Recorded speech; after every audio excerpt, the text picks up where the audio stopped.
If you think that these policies and the suspension of due process is illegal, which, by the way, the Supreme Court does too, then it makes sense that you might physically try and stop a person who thinks they are enforcing the law from breaking the law. This is a situation that inevitably will create conflict, and in my opinion, this is a situation that is intended to create conflict. Every person in the press, I'm sorry, if you consider yourself to be a journalist, has a responsibility to talk about how unprecedented, illegal, and dangerous this is. I'm very angry right now, and it's not for the reason that you would think. A good person would be angry right now because a bunch of people are being deported from the country without due process. When they accidentally deport American citizens, they laugh that off as if maybe these American citizens don't count as American citizens for some reason that isn't to do specifically with the law, but maybe some other way in which these people don't really count as Americans. It's to be a part of his parade on Saturday. Oh my God. Well, hey, no matter what you do, if you're going to try and fleece money out of Donald Trump in any capacity, you got to make sure you get paid up front. That's all I'm saying, because you will not get paid after. So it's up front or nothing. That's in there, in the hidden part of my anger iceberg. There's a part of it that is simply these people are being treated in ways that is un-American and that we should not accept. But if we're going to be honest with ourselves, and I'm going to be honest with myself, the biggest source of my anger here is that strategically, this is going to fucking work. It is a series of strategic decisions that do an excellent job of degrading America while putting more power in the hands of Donald Trump and J.D. Vance. And I mentioned J.D. Vance here because I think in many ways he loves this and is good at it. Now, Trump is also good at it. This is like the thing that they are the best at, is finding the rifts in American society and widening them in order to exploit them. So I'm not going to talk about whether I think immigration has largely been good or bad for America. I mean, it's been largely good. You don't have to believe that to keep watching this video. So here's what happened. If we take the 30,000 foot view and stop looking at each individual news story as it comes out, here's the broader context. During the administration of the last president, who was a more liberal president, there was a lot of immigration. There were a lot of refugees or people who might be refugees who he said, yes, come into the country. And then we'll slowly, because we don't have a lot of capacity for it, run you through the process of deciding whether or not you're a legitimate refugee and you stay in the country. I think there was a lot of problems with this way of doing things. It feels to me like fixing this or handling it or communicating it well was not on Joe Biden's list of priorities. We could talk about why that might have been. Maybe he was too old to be running the country, but hey, all right, now the liberals are mad at me. Come at me. I'm not going to pretend like I don't feel that I was betrayed by all of the people who were involved in the decision to have Joe Biden run for president a second time. Whatever. You could be mad at me. Sean Gage, thank you very much for the 5 gifted subs. I don't have a Chico beside me. I mean, he is in the other room, but if he was beside me, I'd give you a compliment. But I can give you the next best thing. Thumbs up. God. But can everyone else give Sean Gage a big thank you for all the subs? It was a huge failure. So yeah, you got that, and it's going to be a weakness. It's going to be a way for the right-wing party, who's traditionally anti-immigrant, to come at people and tell stories that are bad. Let's actually look at J.D. Vance talking about this recently with Ross Douthat. I really do think that social solidarity is destroyed when you have too much migration too quickly. And so that's not because I hate the migrants or I'm motivated by grievance. That's because I'm trying to preserve something in my own country where we are a unified nation. So social solidarity can be destroyed when you have too much migration too quickly, is a thing that he thinks. And so you might then wonder at some of the mechanisms by which that occurs. And one of those might be a president and vice presidential candidate running for office talking about how Haitian immigrants eat pets publicly, frequently, in the middle of an election. They're eating the dogs, the people that came in, they're eating the cats. Would that be one of the mechanisms by which social solidarity is decreased when there's too much immigration? Is it the immigration that is the problem, J.D. Vance? Or is it perhaps instead that you, a politician, one of the most powerful men in the country, are very happy to use it as a wedge issue to get more attention, to control the narrative, and to get yourself more power. Is that something that we need to like price into immigration? Like, hey, just so you know, we can't do too much immigration, otherwise assholes like me are going to use it as a wedge issue, tearing to some extent at the fabric of the country while making Americans afraid of people who are working here legally, trying to better themselves and the country so that they can themselves become American citizens, which is a story as old as America. It's just the kind of dishonesty that makes me very upset, because he never says that he thinks immigrants are bad in this interview, but then he will absolutely go on Twitter and say that Haitian immigrants are eating people's pets. And then when that turns out not to have happened, they just move on and ignore it because the point is the narrative, it isn't truth. Anyway, that's a part of my anger here, is the dishonesty and the mealy-mouthed BS that these people get away with. But the bigger piece, the real reason for my anger, is that strategically this is gonna work. And here's the strategy. First, do deportations, but do it in a way where you have the least possible regard for people's humanity and also their rights. So suspend due process. Say illegal immigrants don't get due process. Now, how do you determine whether they are illegal immigrants in that process? I don't know, because you're not doing due process. When you accidentally deport American citizens, what do you do in that situation? You laugh about it. When the Supreme Court tells you you have to bring those people back, tell them you're not so sure about that. Kick off a little constitutional crisis. Every step along the way, do things that are like just illegal enough and just immoral enough that many people will feel that there is no alternative but to protest in force, not only protest to make their voices heard, but to literally try and stop law enforcement and ICE from doing what they have been told to do. At which point you have a rule of law problem. Can the person who has been told to do something in the chain of command not do their job because there's a person in front of them? At that point you have that conflict, and you're very, very close at that point to a riot. You do your best to... This is already really good. Is there a website that is tracking the... I don't want to use the word radicalization because it sounds as if they're becoming some kind of an extremist, and language is so important, as are optics, as we all know right now. So I just want to say maybe enlightenment, evolution, the evolution of the good libs.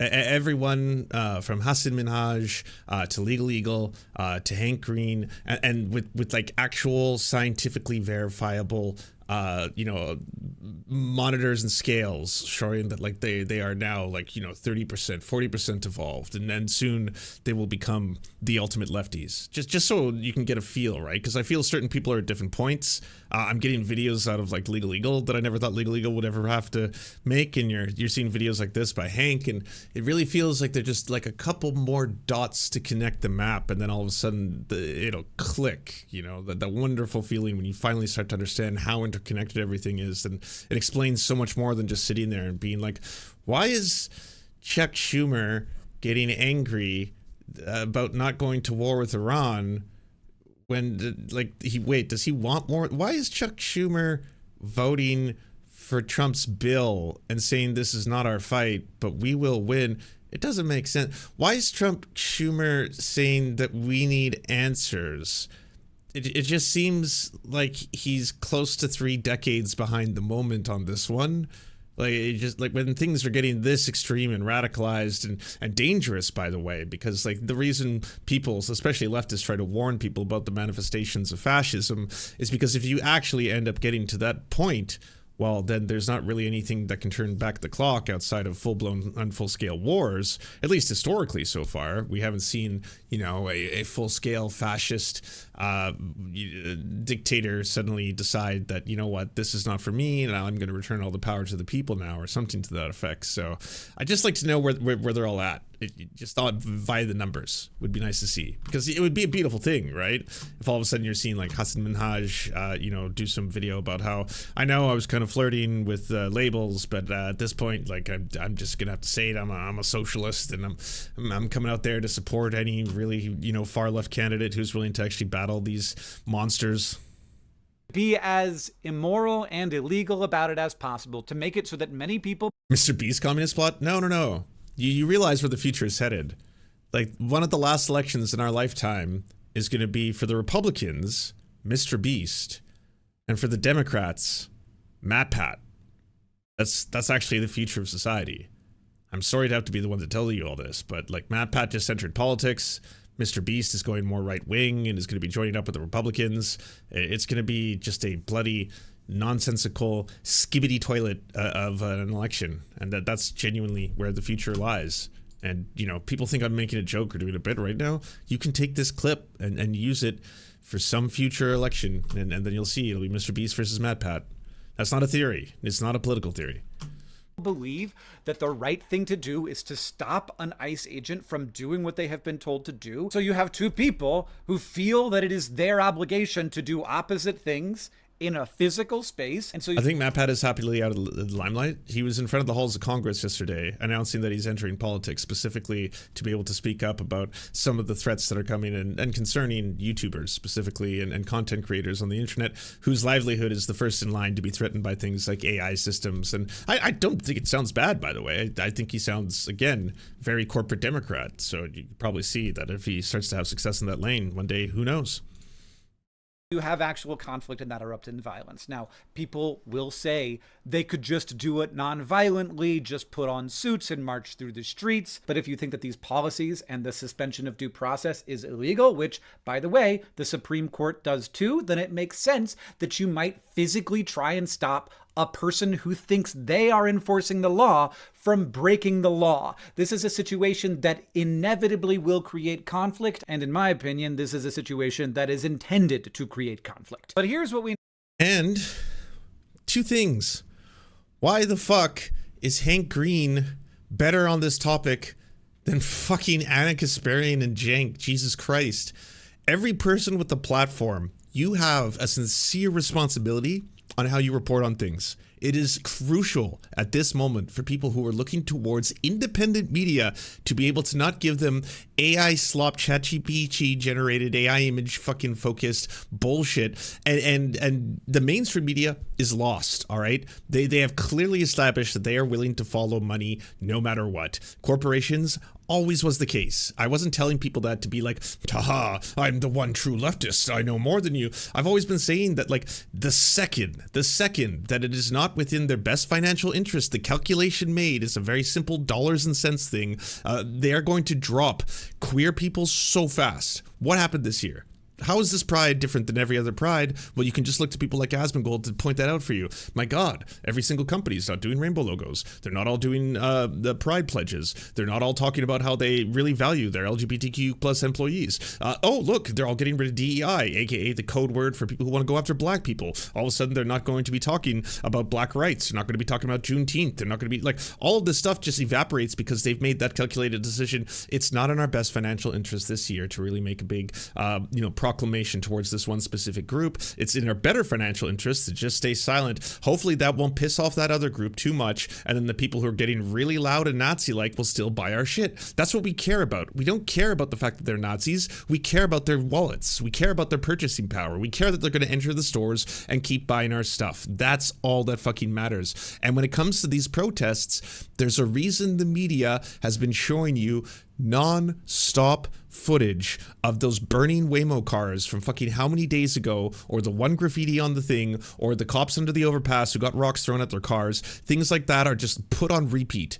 Every single time they get one of the 17 shots you've probably seen over and over. That's the reason the media focuses on that. That's the reason they just play it all day, because people who are sitting at home are like, LA is literally burning to the ground. It's on fire. Okay, you know what? I am going to be completely fine now with the illegal use of the military on your own people.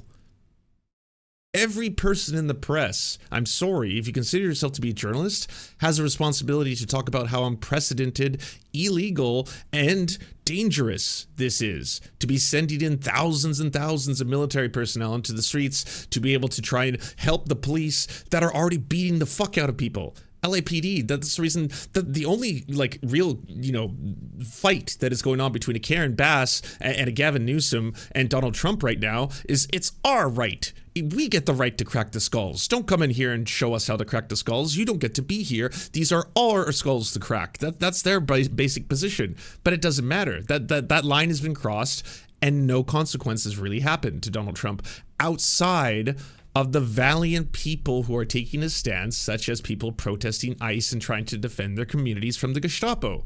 So if you have a platform, if you have the so-called largest home of progressives, doesn't matter who you are, if you spend all day reiterating their points for them, well then what the fuck? What are we doing here? Like, you are doing their work. If it's like, the optics though, I mean, like, look, I'm not here to defend ICE. I think a lot of the things they are doing are kind of uncalled for. But I mean, who are you winning over when you fly a Mexican flag? This ain't Mexico, you know? Who are you winning over when you burn a car or you attack a defenseless policeman? Like, what does that really do? Okay, and it's for that reason we gotta say that, I mean, the majority of these people are probably not even people who live there. They could be outside instigators. Maybe this is getting paid for. Maybe these are just members of Antifa. You know what this whole thing is? It's just a bunch of rich, college-educated kids who want to rebel against their parents and are out there thinking if they smash a couple police cars, then maybe their daddies will love them. That's all this is, right? And it's like, that's not what this is. You have completely reframed the narrative. Speak to people in LA right now. Talk to people in LA. This was not the totality of LA burning to the ground. It was so centralized into a small little part. Like Dead Domain, they went there. They went there. They were on the streets and they were like looking at what was happening. And did you see what they posted? They were like, oh yeah, by the way, there was like, I did not see any violence. I did not see any people fighting. I saw a lot of people trying to help other people out, giving each other water bottles, giving people like food. You know, that was the extent of the so-called madness, the anarchy that is taking place right now in LA. But you wouldn't know that if you turned on any of the news stations. We have sides. You can be on the side that's seen this video, or you could be on the side that's seen this picture. And those are two different sides, and they love sides. This is strategically fantastic. It is excellent. Control the narrative, look strong, have our opponents look like they're defending violence and attacks on the country. The strategy is very good, but you can only implement it if you don't care about the rules of the nation, which include due process. I'm editing this video and I need to pop in here because I keep saying due process. The Supreme Court says it's important. It's important. You can't not do it. But I'm not saying why, and I need to say why. Because if you can grab somebody off of the street and deport them without checking to see whether or not they are in this country legally, then that's just kidnapping. And so it makes sense to me, if that's literally what the president is saying he wants to do, that some people would try to physically stop ICE from implementing that policy. The way that the president of the United States talks about this makes it pretty clear to me that he just wants to pick people up off the street and send them away without checking.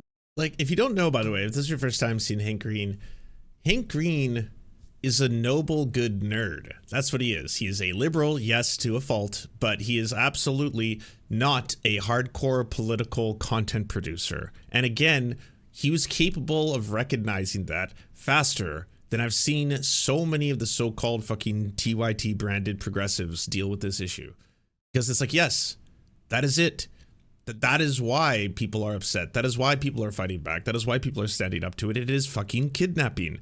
And like, how many examples do you need where it's like American citizen, absolutely not, a legal immigrant, even just 100% American-born U.S. citizen, was imprisoned and detained, had committed no crime. It was the crime of speaking Spanish and being in the area while they were doing mass arrests.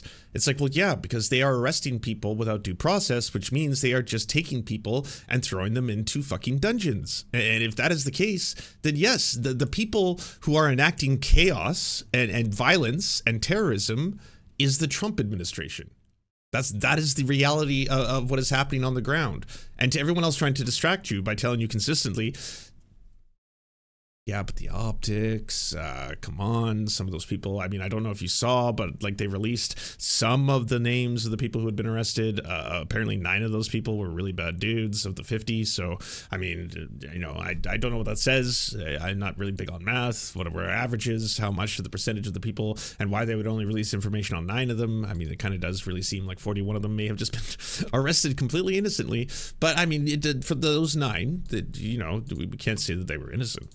To see whether or not they are here legally or whether or not they are American citizens. And I'll let you listen to what he has to say on this topic yourself. Your Secretary of State says everyone who's here, citizens and non-citizens, deserve due process. Do you agree, Mr. President? I don't know. I'm not a lawyer. I don't know. Well, the Fifth Amendment says I don't know. as It seems it might say that, but if you're talking about that, then we'd have to have 1 million or 2 million or 3 million trials. We have thousands of people that are some murderers and some drug dealers and some of the worst people on earth. But some of the worst, most dangerous people on earth. So fuck it. Fuck the precedent. It doesn't matter. I mean, if we have to lock up every 100 innocent Americans to catch one murderer, that's something he's willing to do.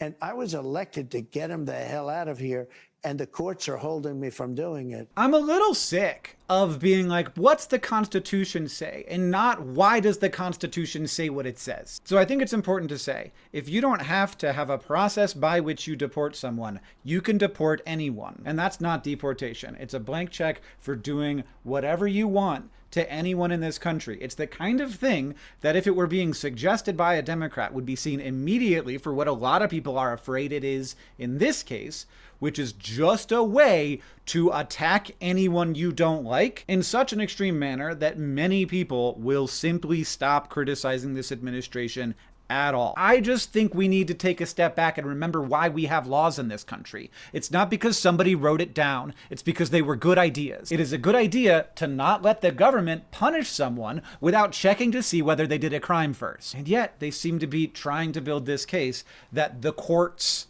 are somehow this new problem. They are standing in the way of what the president legally should be able to do. JD Vance keeps getting up on stages and saying that like the courts are stopping the president from doing what he is constitutionally bound to do. And I'm like, you haven't read the document, my guy. What do you mean? The Supreme Court is the one responsible for enforcing the document, not the president. That's how we set it up. Balance of powers is good. And one person having all the power is bad because that's a king and there should not be kings. That's how we started this out, man. I know you've been reading all that Curtis Yarvin. You think maybe monarchy is cool now, but it's not. That's not what we did. I still believe in this country. And I know a lot of you people watching this don't anymore. I still believe in this country. And when you do this shit, it makes me believe in it less. Like eventually I won't anymore. And that's makes me fucking mad. And because it's a good strategy, one thing I know as a strategist, you don't stop pushing good strategy until it stops being good strategy. And so I don't see any reason why they would stop doing this because they want riots. They want violence. They want conflict. They want deeper rifts in society. That's the goal. And so of course they're going to keep doing this. And they will do what they can to make it more inflammatory so that people are more likely to protest and more likely to have those conflicts that result in outbreaks of violence. I love LA, man. I used to hate LA, but I love LA. Like I came around eventually. There's good people there. It's a big city, big diverse city. Crazy number of people. I live in Montana. We have like 10 times fewer people in our whole state. I got a fair number of Fox News viewers in my life. And they think that LA they're like scared for me when I go to LA. This is of course ludicrous. But being able to push this narrative is going to make them so scared. And Los Angeles was the right place to do it. But it won't be the last place. I just feel like this is so good for them that they will do it wherever they can. Because when the Constitution doesn't matter to you, when people's rights don't matter to you, that's really scary because that means that theoretically anyone, but we all know why I feel safe and other people don't. Theoretically, though, anyone could be deported and then it accidentally turns out that was an American citizen.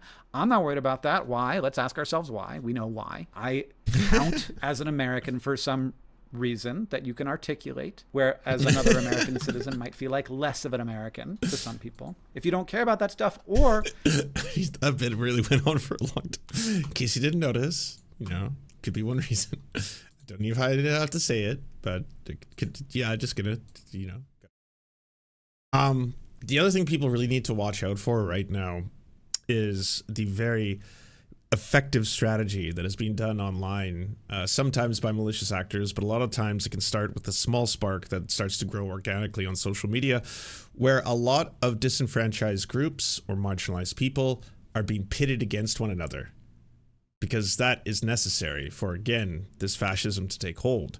There's a reason why you're seeing a lot of different groups and people trying to be like, hey, by the way, this doesn't involve us, or this doesn't involve me. I've noticed that there are some organizations in the United States that are directly associated with communism, anarchism, or socialism that are starting to get really scary letters from the government, and they're posting those letters. But again, it's with purpose. Donald Trump and any other fascist who's tried this kind of stuff in the past goes for the most vulnerable groups first, the ones that will have the least amount of resistance and pushback, and starts to target them. There's a reason the poem starts with, first they came for the communists. Because again, if Donald Trump was to say, hey, by the way, we're going to be arresting all commies, it's full-on McCarthy 3.0 now, and all communists are enemies to the United States, they are enemies to the nation, they are terrorists. That's the biggest problem with having an authoritarian who's consistently trying to define for himself who is or who is not in the preferred group, because again, eventually they start to add and go after other groups. Right now, illegal immigrants for the first one, as well as people who were protesting on behalf of Palestine,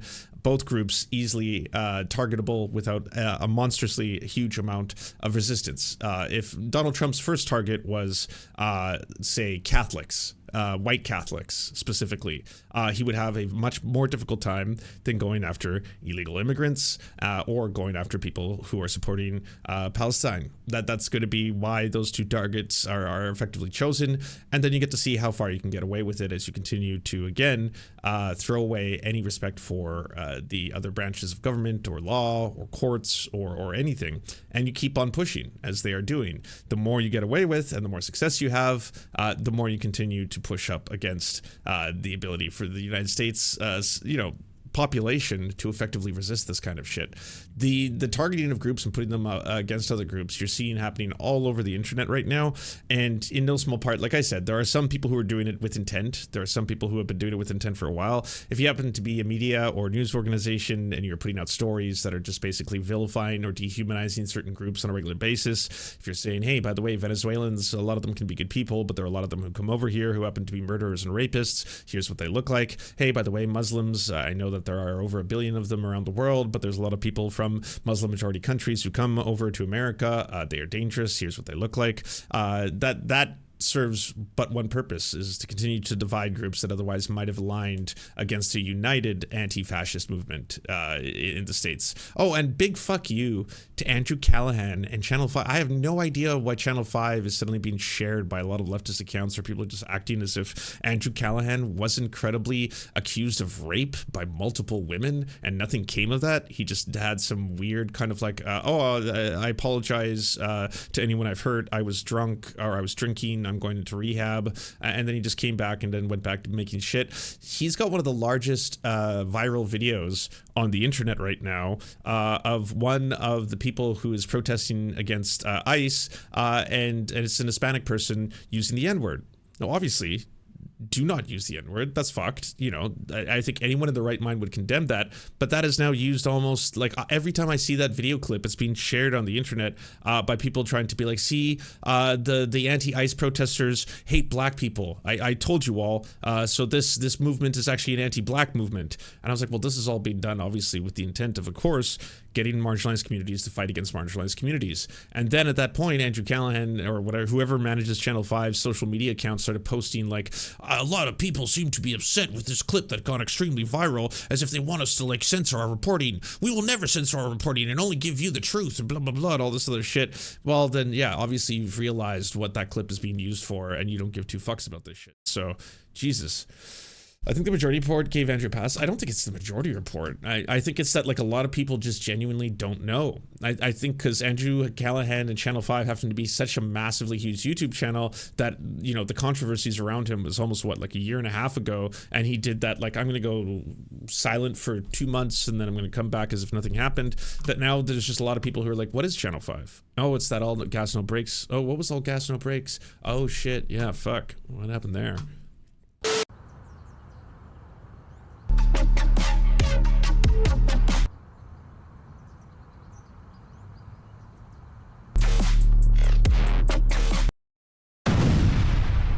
Don't let this happen to you. Go to serfscoffee.com to order the only end-to-end owned indigenous coffee company that delivers blood-free, conflict-free, and cruelty-free beans right to your door. 0% of people who drink serfscoffee.com have exploded spontaneously. By ordering right now, you get 10% off plus free shipping, and it's the best way to enjoy delicious coffee while not exploding. That's serfscoffee.com, serfscoffee.com.